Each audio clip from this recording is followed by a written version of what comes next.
Hey, this is Damian Foster and I'm going to share with you how you can make sure your good employees stay.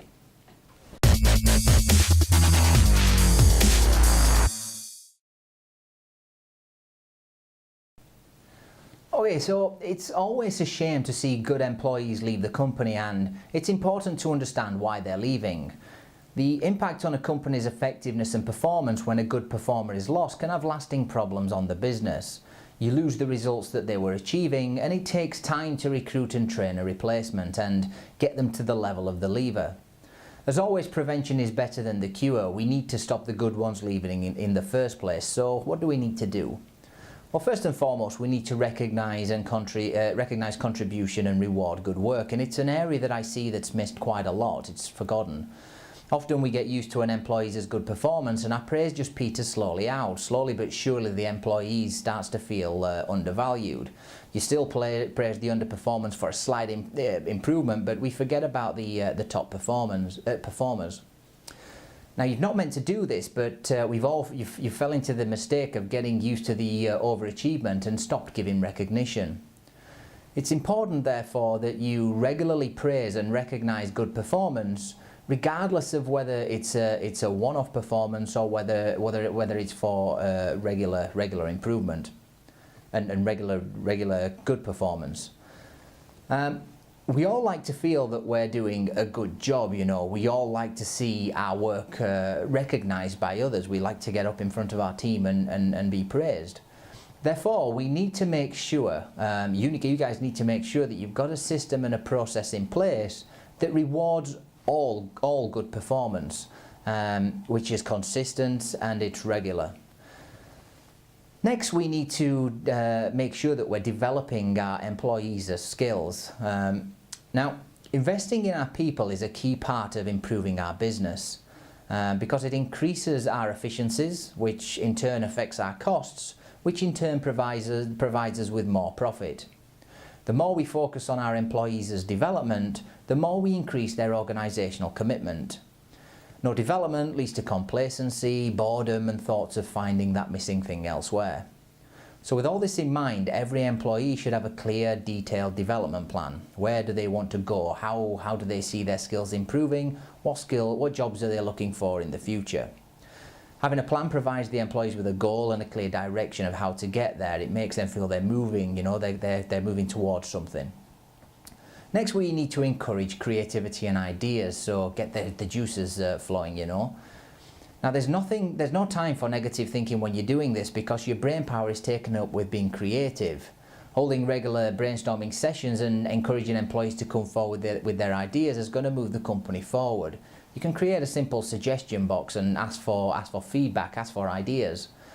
And what you're doing is you're creating the culture of not hiding from problems and instead of embracing them and looking for solutions. And believe me, this will improve the whole feeling within the company. Next up, we all need to loosen the reins because all too often I see management teams that are too strict and they're too rigid. Employees are not allowed to think for themselves and instead they're expected to follow strict rules and regulations.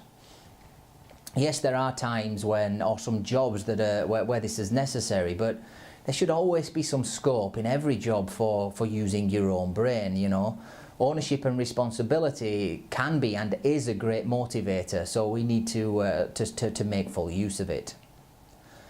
You see, giving employees a little more freedom to manage their own work and their own projects always improves a business. Managers should always be there to support and guide, helping employees to achieve their goals.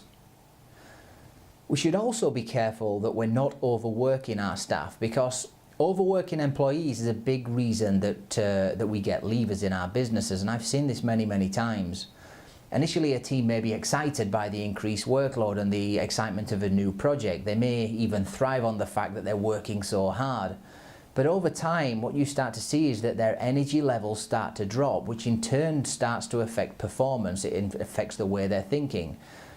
Decision making is severely impacted and stress levels reach maximum levels. And before you know it, you sat in an office with the good performer and they're saying that they love their job, but they're just too tired to do it anymore. They're exhausted and they need to find something else. You probably will try to talk them round. They're a good performer after all, but the damage is already done. They're exhausted. Their personal and their family life has taken a hit. So for them, it's time to go.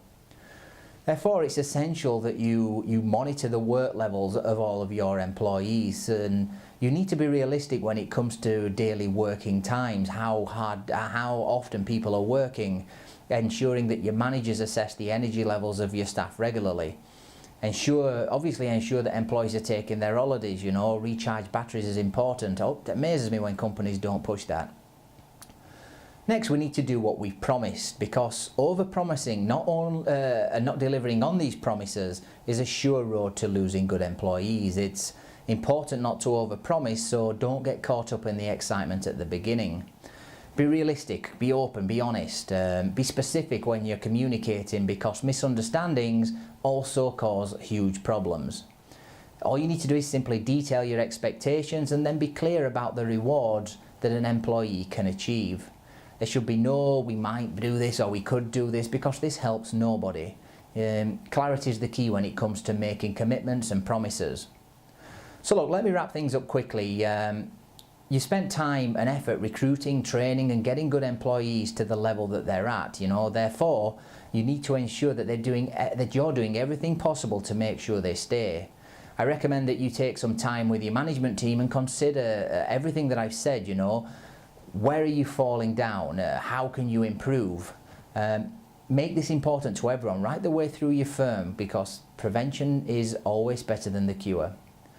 If you've got any questions about this or any other topic, you can hit me up on Twitter, which is @DamianWFoster, or tweet me a question using the hashtag AskDamian.